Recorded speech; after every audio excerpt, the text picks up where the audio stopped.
Hey everyone, I'm Dan from JazzComposersPresent.com, an online space where composers, musicians, and listeners come together to celebrate the music we love. I'm joined today by Migiwa Miyajima, composer, producer, pianist, and leader of the 17-piece Miggy Augmented Orchestra. Miggy is here to show us the 7 steps she uses to craft a strong melody. So many composer friends of mine have shared that they struggle with writing good melodies, so that's the topic today. So it is well known that Bob Brookmeyer placed great importance on melody writing, and he used to advise his students to make sure they wrote strong linear lines before harmonizing anything. So please show the page 1.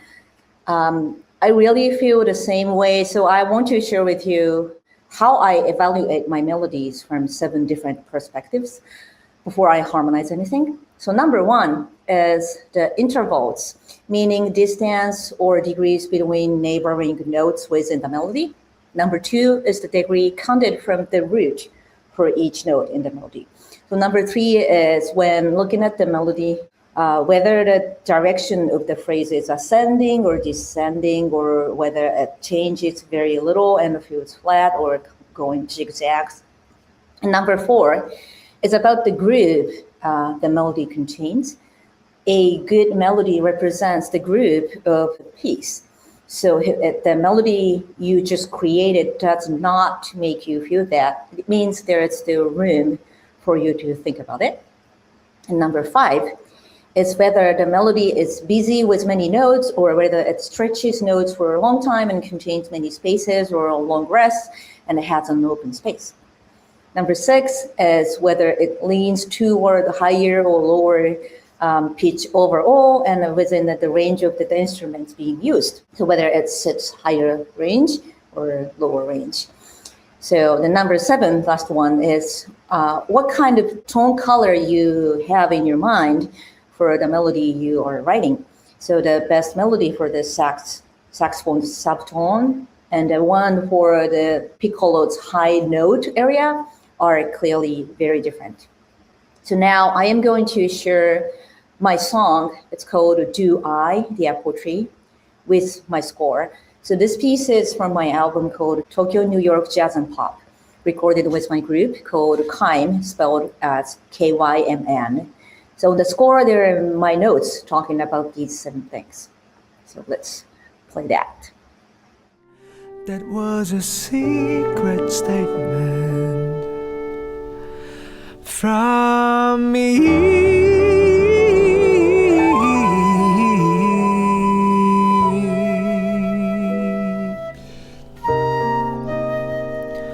to tell her that she was the special one.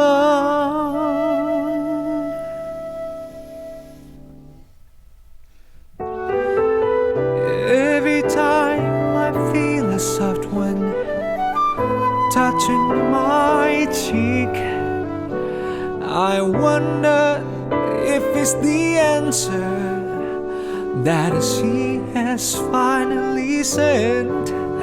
I wish you the best. My hometown, am I allowed to be here? If your melody is not talking to your heart yet, so you want to analyze your melody, so I would suggest checking the at least the first 3 things in the list. So those are 1, intervals between neighboring notes, and the 2, degrees from the root, and also the direction of the melody, ups, downs, flat, or zigzag. So please show the page 2. So for instance, this song, Do I, right after the blue double line, so where it says, that was a secret statement from me. Here I used 1 octave gap, and then it's coming down, and then the 5 degrees gap plus. It still goes up to A. Da da da da la la la la la ba. That's the melody. So we can say both are relatively big gaps. So if, for instance, if I made the gap much smaller, it would sound less touching. So let me try. So for instance, if I do da la la, that was a secret statement from me. It's not bad, but it's not that touching. So I will sing that the first one, my real melody goes like da la la la la la la. La la la la la la la la la la. So this is a really simple technique, but I feel like many of us forget to intentionally use this. So please try that. And another technique I used here is that I went down first and then up right away. So of course the descending line makes your melody sound like you're landing somewhere, and the ascending line makes you feel excited. But when you go down quickly and don't stay there too long, then move up quickly, then it would make you feel like, wait, I thought I would land and then feel safe here, but you won't let me stay, kind of feeling. So that kind of feeling, and that matches the mood I wanted to create here.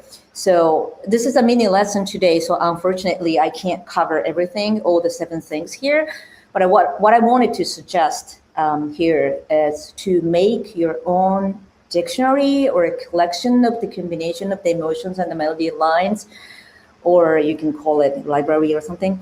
The meaning, connect the shape of the melody and your emotion and record the combination information in your mind strongly. So again, to go down, but don't stay too long, and go up. Makes me feel like a bit of disappointment and a stable feeling, or my hope was not fulfilled, or that kind of things. And that info in the melody is really, it's recorded in my mind so I could use it. So when you like any music, take notes, especially about the melody shape and the combination with the combination of your emotion, and cherish that library. So that type of collection, dictionary or library will help you in the future when you really want to express your emotion through your melody. And most importantly, please try this before you harmonize anything, like Bob Brookmeyer said. All right, happy writing. Thanks for watching today's mini lesson. Be sure to like, share, and subscribe. Drop any questions, comments, or suggestions for future videos down below. To watch our full-length events and participate in live Q&As with our presenting artists, head to jazzcomposerspresent.com. Thanks, and we'll see you next time.